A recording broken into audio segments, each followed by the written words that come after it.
merci au Temple de l'Oratoire de m'avoir invité de nouveau.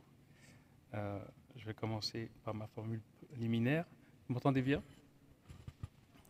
Plus haut comme ça? D'accord. Donc avec le nom de Dieu, le clément de toute compassion, louange à Dieu, auprès de qui nous cherchons soutien, guidance et miséricorde. C'est en lui que nous prenons refuge contre les maux de nos passions. Et comme on dit, Assalamu alaikum wa rahmatullahi ta'ala wa barakatuh, c'est-à-dire que la paix de Dieu et sa grâce soient sur vous. Oui. Je parle plus fort ou... Je peux crier si vous voulez, mais je ne suis pas sûr que... Ça peut être intéressant comme exercice, ceci dit. Bon, je vais essayer de parler un peu plus fort. Donc, j'ai été invité ici depuis un moment et donc on n'avait pas prévu ce qui allait se passer. Et aujourd'hui, c'est une journée très particulière puisque c'est aujourd'hui que sont organisées sur toute la France des marches contre l'islamophobie suite à des discours et suite à ce qui s'est passé avec le jeune Aboubacar Cissé qui a été tué dans une mosquée. Bref, tout ça pour dire que nous sommes dans un moment qui est assez tendu par rapport à quand on voit les choses dans une perspective musulmane. Et c'est vrai que depuis, j'allais dire ces derniers jours, ces derniers mois, mais en fait ce sont ces dernières années, on entend des choses sur l'islam qui sont assez incroyables. Par exemple, les termes qui font peur mais qui ne sont jamais vraiment définis, comme islamisme, entrisme frériste, qu'est-ce que ça veut dire?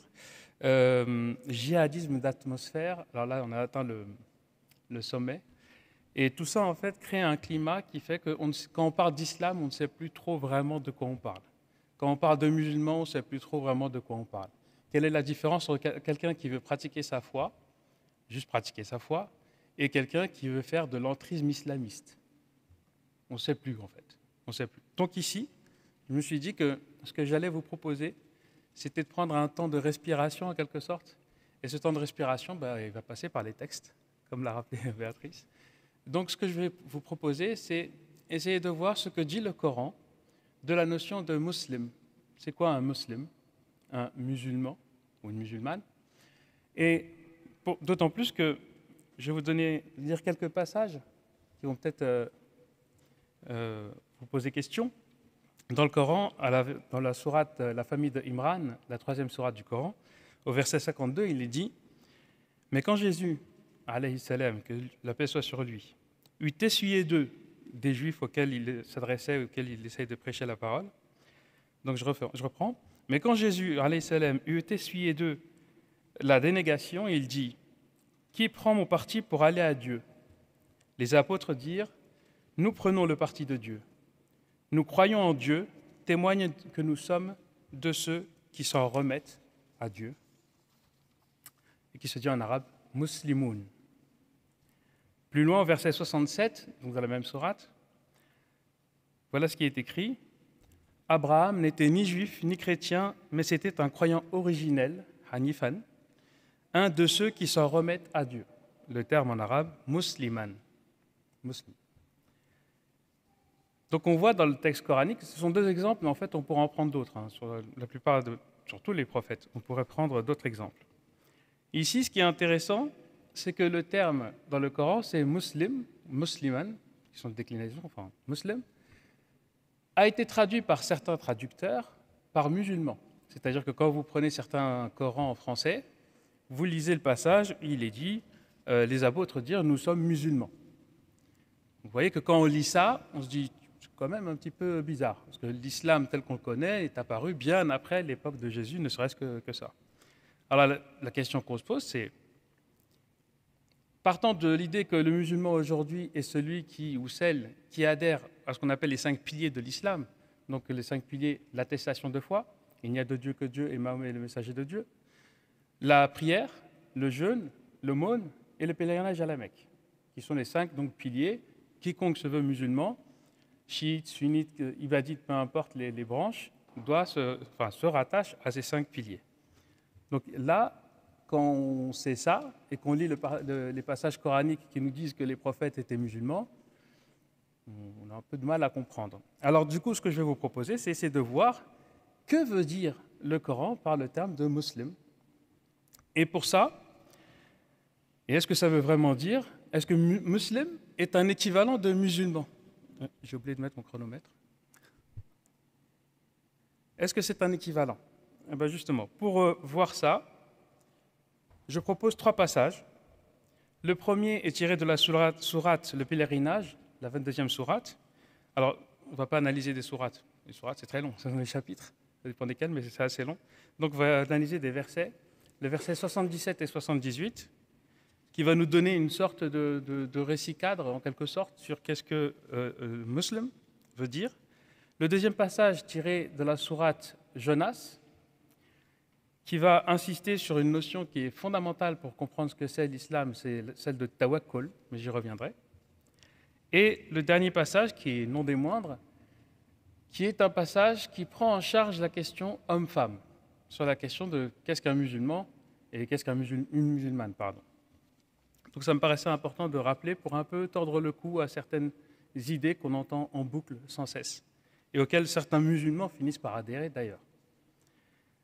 Pour commencer, le premier passage, je vous lis les 2 versets qui le constituent. Croyants, inclinez-vous, prosternez-vous, adorez votre Seigneur, faites le bien dans l'espoir de triompher. Le deuxième verset de ce passage, efforcez-vous en Dieu du vrai de son effort, il vous a élus, il ne met aucune gêne pour vous dans la religion, en tant que fidèle à la communauté de votre père Abraham. C'est lui qui jadis vous a nommé ceux qui s'en remettent à Dieu, donc muslimines. Quand cela, l'envoyé soit votre témoin, et vous, les témoins des hommes, élevez la prière, acquittez la purification, faites de Dieu votre rempart, il est votre maître, heureux maître et sûr secourant. Donc, je reviens à vos premiers versets. Croyants, inclinez-vous, prosternez-vous, adorez votre Seigneur, faites le bien dans l'espoir de triompher. Dans ce passage, qui est assez court, qui est assez résumé, c'est l'aspect d'abord cultuel qui est pris en charge. L'inclination, la prosternation, l'adoration. Ici, il s'agit du rapport vertical qu'on a à Dieu. Le bon comportement du croyant ou de la croyante vis-à-vis de son Seigneur. Puis il est dit, faites le bien. Ce commandement-là, se faire le bien, ici, encore une fois, c'est un verset qui est très résumé, qui est très synthétique. Mais cette notion-là, elle va revenir dans le Coran de façon répétée. Et cette notion-là va donner ce qu'on appelle l'ihsan. Ihsan, c'est le bel agir. Et le bel agir est tellement important dans la religion musulmane que quand on va définir l'islam, on vous dit que l'islam se compose sur 3 piliers en quelque sorte, qu'on appelle l'iman, l'ihsan ou l'islam. L'iman, c'est la foi, je reviendrai évidemment. L'ihsan, c'est le bel agir. L'islam, c'est, on va dire, la pratique à la fois cultuelle, mais aussi la manière d'être au monde. C'est vraiment le côté actif, comment on vit, comment on agit. Donc vous avez la foi, l'action, et vous avez la foi, l'action, et dans cette action, elle est divisée en 2. C'est l'action vers Dieu, ce rapport vertical, et le rapport vis-à-vis d'autrui, et donc ça, c'est un rapport horizontal. Une petite note intéressante, Ibn Arabi, le grand mystique andalou, disait que la croix était un symbole qui était plus pour les musulmans que pour les chrétiens. Mais dans son esprit, c'était que la croix représentait à la fois le rapport vertical et justement le rapport horizontal. Donc vous voyez, c'est assez intéressant pour voir à quel point cette notion-là est importante dans l'islam, la notion de bel agir.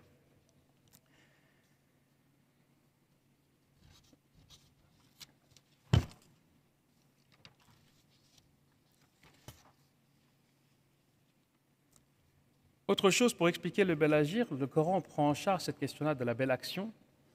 On trouve une très belle définition qui est dans la sourate Fussilat, qu'on traduit par « il s'articule », c'est la sourate 41. Et voilà ce qui est dit au verset 34. « Belle et mauvaise action ne s'équivalent. Repousse la mauvaise par une belle, et voilà que celui qu'opposé à toi l'inimitié mutuelle prend les traits d'un allié chaleureux. » C'est-à-dire qu'ici, dans ce verset, ce qui est mis en place, c'est que ce qui est dit, c'est que le bien et le mal, qu'on a tendance à présenter comme une sorte d'équilibre, ici le texte nous dit non, il n'y a pas d'équilibre. Le bien est supérieur au mal. Il faut, à une mauvaise action qu'on vous fait, répondez par une bonne. Ça rappelle un peu le sermon sur la montagne de Jésus. Donc la question c'est, le bien reste supérieur au mal. Et donc privilégiez toujours le bien. Ça explique aussi pourquoi le bel agir a une importance aussi grande dans la définition, dans la compréhension de ce qu'est l'islam. Le deuxième verset, « Efforcez-vous en Dieu du vrai de son effort, il vous a élus, il ne met aucune gêne pour vous dans la religion, en tant que fidèle à la communauté de votre père Abraham. C'est lui qui jadis vous a nommé ceux qui s'en remettent. » Alors je prends la traduction de Jacques Berck. Jacques Berck est traduit par ceux qui se soumettent, mais je vous expliquerai pourquoi ça ne me convient pas. Ceux qui s'en remettent, donc à Dieu, muslimines, quand cela l'envoyé soit votre témoin, et vous les témoins des hommes, élevez la prière, acquittez la purification, faites de Dieu votre rempart, il est votre maître, heureux maître et sûr secourant. Donc dans ce deuxième verset, la formulation qui l'ouvre, efforcez-vous en Dieu du vrai de son effort. En arabe, je vais vous la dire en arabe, juste cette partie-là parce que ça va faire résonner un peu chez vous des choses. وَجَاهِدُوا فِي اللَّهِ حَقَّ جِهَادِهِ.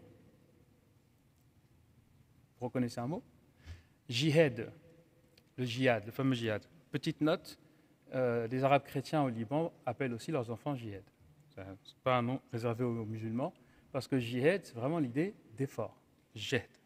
Et donc ici, qu'est-ce que ça veut dire quand il dit « Efforcez-vous en Dieu du vrai de son effort » Ici, l'idée, c'est que quel effort vous allez mettre pour vous rapprocher de Dieu? Quelle est la dose, en quelque sorte, ou quelle est la quantité d'effort que vous allez mettre pour vous rapprocher de Dieu? Quelle est la dose que Dieu mérite d'avoir, en quelque sorte, pour vous rapprocher de lui? L'idée, c'est de dire, plus vous avez une conception du divin qui est celle qui nous donne les textes, et je ne parle pas que du Coran, plus l'effort que vous allez fournir, vous allez être prêt à fournir un effort aussi important. Et donc l'idée, c'est de dire quoi? C'est de dire que dans la vie de foi, la foi ne peut pas se faire sans la notion, sans l'idée qu'on va faire justement des efforts, qu'on va s'efforcer. Donc ça veut dire qu'on va travailler, on risque de souffrir, pourquoi pas, mais ça fait aussi partie de l'effort. Alors attention, quand je dis l'effort, souffrir, etc., c'est par exemple comment faire pour rendre à une mauvaise action une bonne. Parce que le dire, c'est joli, mais au moment où ça nous arrive, le moment où quelqu'un agit mal envers nous, et qu'on se dit « Ah ben là, il faudrait répondre de la meilleure manière, d'une manière plus douce, ou plus sympathique, ou plus belle », ben là, c'est compliqué. Là, c'est compliqué. C'est là où l'effort est très important. Donc ça, c'est très important. La notion d'élu, quand la suite du verset « Il vous a élu », peut poser question. Alors ça ouvre à un nombre de débats théologiques assez importants. Je regarde combien de temps je parle parce que je pense que si je me lance là-dessus, on est parti pour jusqu'à 16 heures. Hein. Après tout, pas la peine de manger. Vous vous rappelez de la blague de Jamel Debbouze? Ramadan surprise? Bon, on peut faire ça, mais bon. Et donc, en fait, il vous a élu. Est-ce que ça veut dire que nous sommes élus de Dieu par la grâce de Dieu? Alors, je suis chez les protestants, que je vais aller très mollo là-dessus. Chez nous aussi, hein, c'est un grand débat, ne vous inquiétez pas. Et donc la question c'est, est-ce que Dieu nous a élus et dans ce cas-là, on ne fait rien, on ne fait que recevoir la grâce en quelque sorte? Ou alors est-ce qu'il y a autre chose? Alors, dans la perspective de ma maison, en quelque sorte, ce serait autre chose. L'élection, elle ne tombe pas dessus. L'élection, elle vient du fait qu'à partir du moment où vous êtes croyant, vous savez l'effort que vous allez faire, donc vous savez que vous êtes porteur d'un rôle en quelque sorte. Et ce rôle-là fait que vous tenez une fonction, fait de vous des élus en ce sens où vous allez représenter, là je spoil un petit peu, mais vous allez représenter finalement le message divin. Vous allez par vos efforts, par cette éthique que vous allez développer, notamment par le fait du bel agir, donc de répondre à une mauvaise action par une bonne action, vous allez être en quelque sorte le porte-drapeau et le représentant du message divin. Et en ça, c'est une forme d'élection.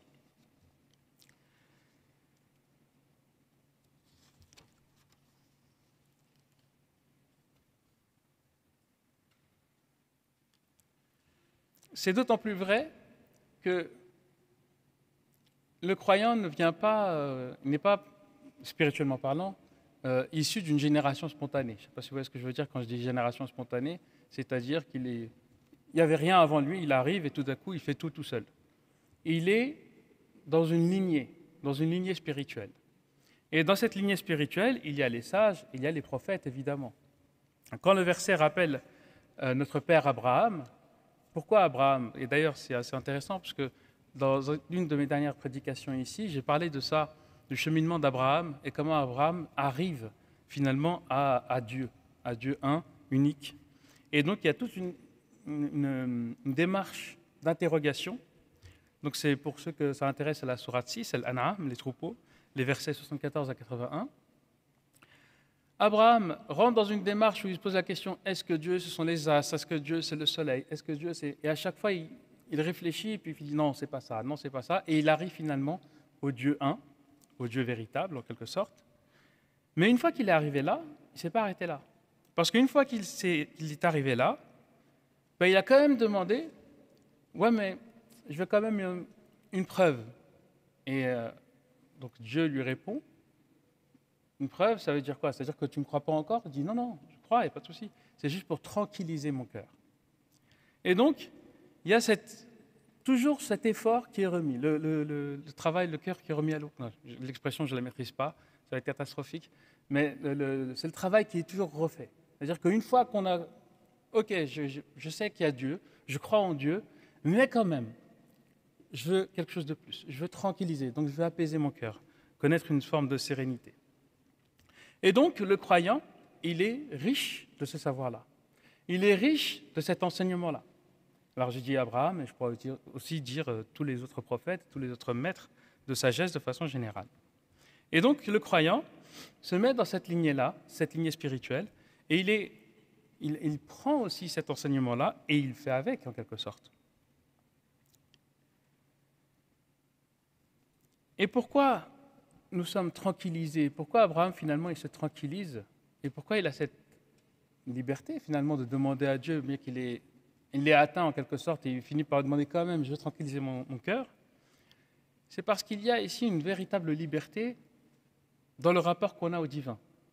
Par liberté, je veux dire par là que quand on parle des actes du culte, par exemple, l'aspect formel de la religion, la pratique, ou quand le faire le bien, etc., ce ne sont pas des choses qui nous sont imposées comme l'image du père Fouettard. C'est-à-dire que dès qu'on se trompe ou dès qu'on fait quelque chose, Dieu va nous punir, comme certains ont encore cette représentation-là aujourd'hui. Et le Coran il nous apaise à ce niveau-là. Il nous dit, par exemple, la fameuse sourate La Vache, au verset 256, point de contrainte en matière de religion, droiture est bien distincte d'insanité. Ou encore, plus loin dans la même sourate, la dernière sourate du Coran, Dieu n'impose à une âme que selon sa capacité. En sa faveur ce qu'elle aura acquis, à sa charge ce qu'elle aura commis. C'est le verset 286, celui qui clôt la sourate 2. Autrement dit, quand on est croyant véritable, musulman, qu'on s'en remet à Dieu, on a d'une part conscience qu'on doit agir bien dans ce rapport vertical avec Dieu, donc ça ce sont les actes du culte. On doit bien agir dans le rapport avec autrui, c'est le ihsan, comment on se comporte. Et on a cette tranquillité, c'est-à-dire le fait de se dire, ce que j'ai à faire, je peux le faire, et je le fais de façon tout à fait harmonieuse, parce que je sais que je n'ai pas à faire des choses que je ne peux pas faire. Je n'ai pas à faire des choses qui dépassent ma capacité. Et ça, tout ça, c'est pris en charge. Donc il y a ici une sorte de rapport de remise confiante à Dieu, où on est dans un complètement sérénisé, ça existe. En tout cas, apaisé, on est apaisé, et ça, c'est une notion qui est vraiment centrale dans l'islam. Alors, Et pour conclure sur ce verset-là, puisqu'à la fin du verset, il s'agit quand même de parler de que l'envoyé de Dieu, que l'envoyé soit votre témoin et vous les témoins des hommes.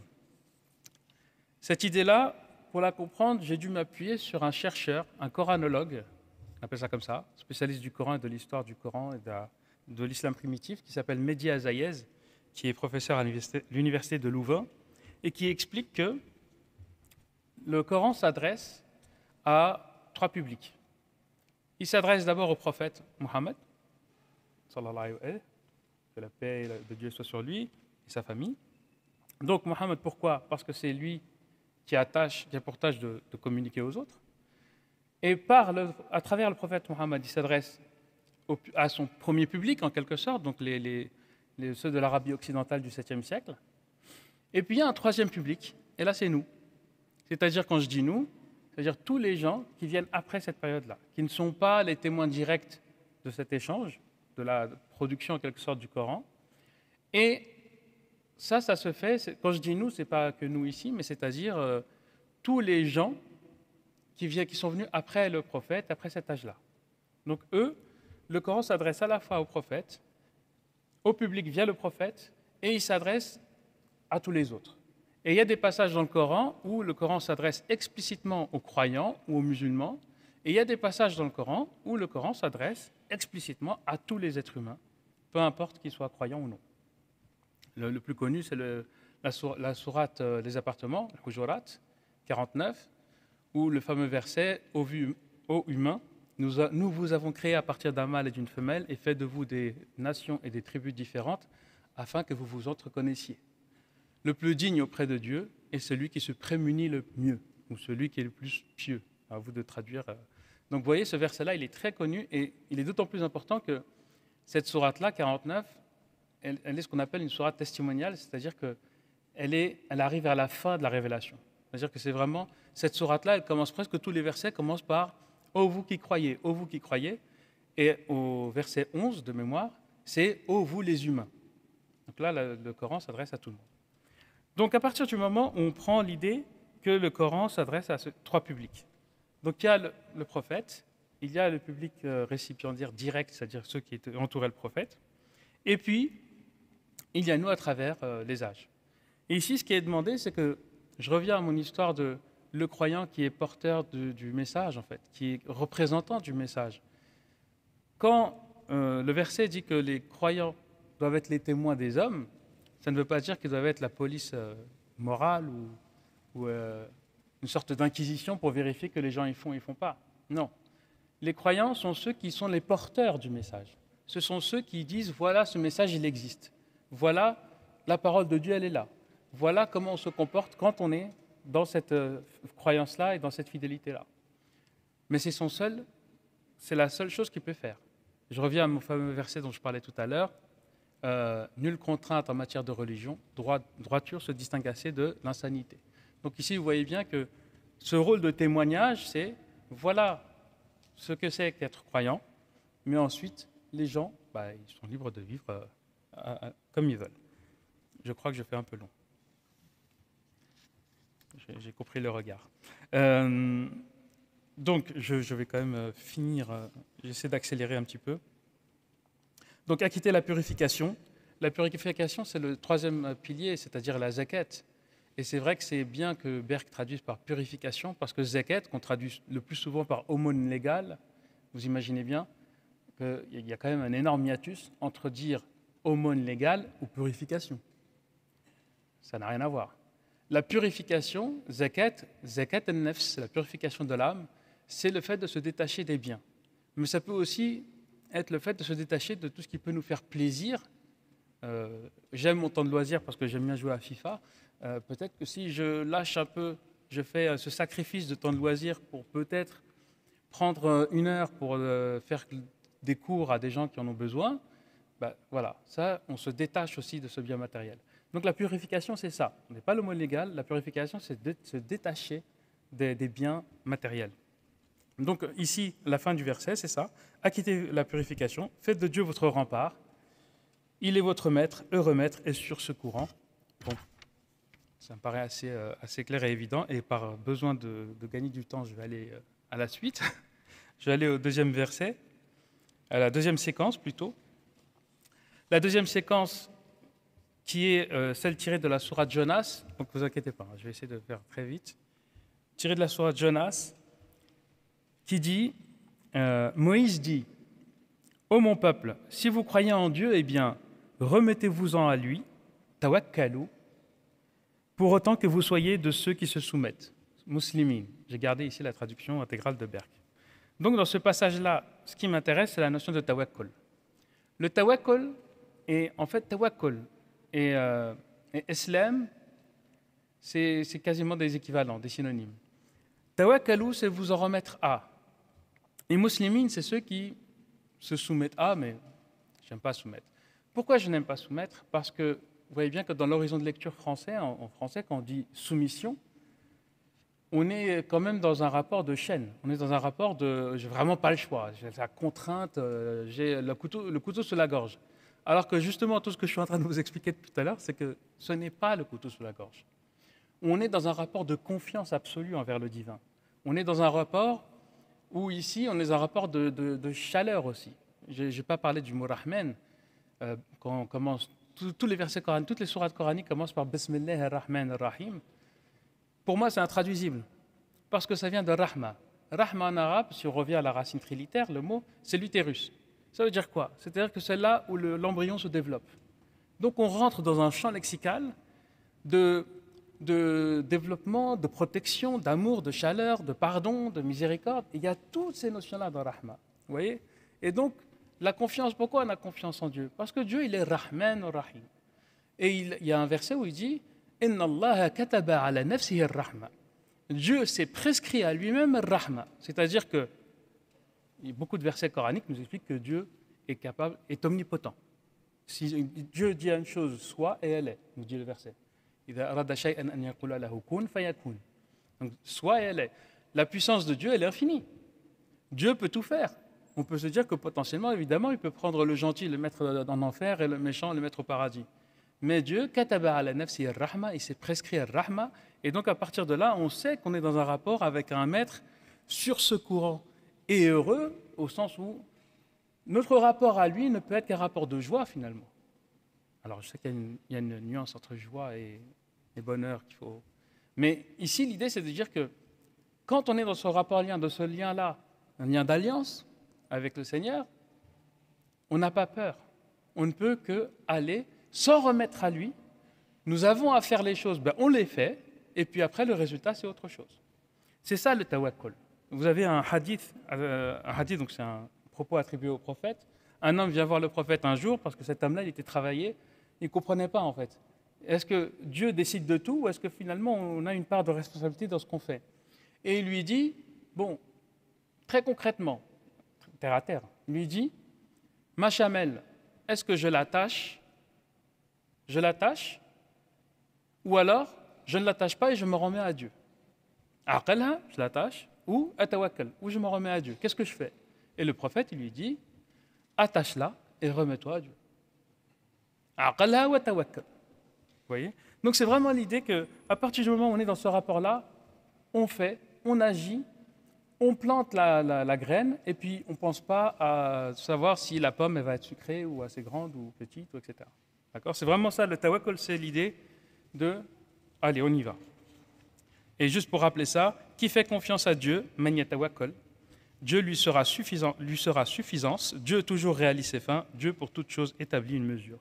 C'est-à-dire il y a une cohérence, il y a une logique en tout, et à chaque fois, tout ce qu'on fait est dans notre mesure, est dans notre capacité, est à notre portée. Voilà, c'est ça l'expression. Tout est à notre portée. Alors, je vais zapper, je vais passer à la dernière partie parce que là je suis très long. Mais ça me tenait vraiment à cœur. La dernière sourate, le dernier verset que je veux analyser, c'est le verset 35 de la sourate 33, des coalisés. Je vous le dis en arabe, juste pour que vous la sonorité. Inna al-muslimina wal-muslimat wal-mu'minina wal-mu'minat wal-qanitina wal-qanitat والصادقين والصادقات والصابرين والصابرات والخاشعين والخاشعات والمتصدقين والمتصدقات والصائمين والصائمات والحافظين فروجهم والحافظات والذاكرين الله كثيرا أو الذاكرات أعد الله لهم مغفرة وأجرا عظيما. En français, ceux et celles qui se soumettent, musliman wal muslimat, les croyants et les croyantes, les dévotieux et les dévotieuses, les hommes et les femmes de véridicité, de patience et de crainte, ceux et celles qui font l'aumône, jeûnent, contiennent leur sexe, pratiquent assidûment le rappel, Dieu leur ménage son indulgence, un salaire grandiose.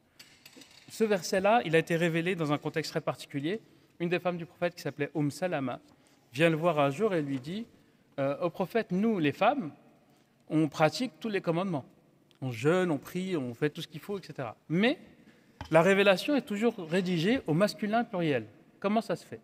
Et donc le prophète, il dit, comme il n'aime pas répondre de sa tête, il dit, bon ben, je vais prier Dieu pour qu'il me donne une réponse appropriée. Et alors qu'il était en prêche, un vendredi suivant, il était en prêche, donc imaginez en pleine chair, et il a ce fameux verset qui est révélé. Et moi, ce verset-là, à chaque fois que je le lis, j'ai toujours cette impression que, bon, c'est comme si, je vous dis ce qui se passe dans ma tête. Quand je le lis, j'ai l'impression que c'est comme si Dieu nous disait, bon, comme vous avez vraiment besoin qu'on vous dise les choses de façon très claire et nette, bon, bah, je vous l'ai dit. Les musulmans, les musulmanes. En fait, il n'y a rien de nouveau. Dans ma formulation écrite, j'ai dit à un moment donné, ce verset, il est banalement révolutionnaire ou révolutionnairement banal. En fait, pourquoi? Parce qu'il ne fait que dire ce qui est dans tout le texte. Sauf que là, il dit, bon, ben, comme vous avez besoin qu'on vous rappelle que ce qui est valable, c'est peut-être rédigé au masculin pluriel, mais en fait, c'est valable pour tout le monde, hommes et femmes. Donc, je vous le dis aussi, hommes et femmes. Et donc, ce qui m'intéresse énormément, c'est que on parlait du rapport au texte, on parlait de... Parfois, certains ont l'impression de s'approprier le texte et ils connaissent la vérité absolue. Et là, je parle vraiment des gens dans ma maison, entre guillemets, où on a des discours qui sont très machos, très misogynes, très patriarcaux, et qui font fi, en fait. En fait, ils utilisent ce verset-là quand ça les arrange. Mais ils font fi, en fait, à ce qu'il y a dans le texte.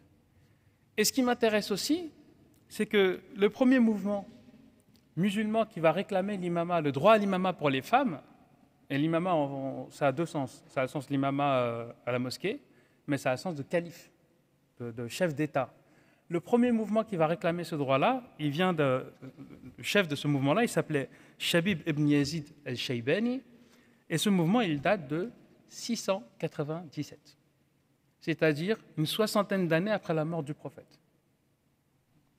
Vous voyez que par rapport à tout ce qu'on peut entendre sur les femmes qui sont...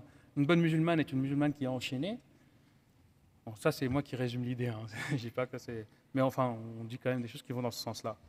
Et donc, je conclus. Pardon, désolé.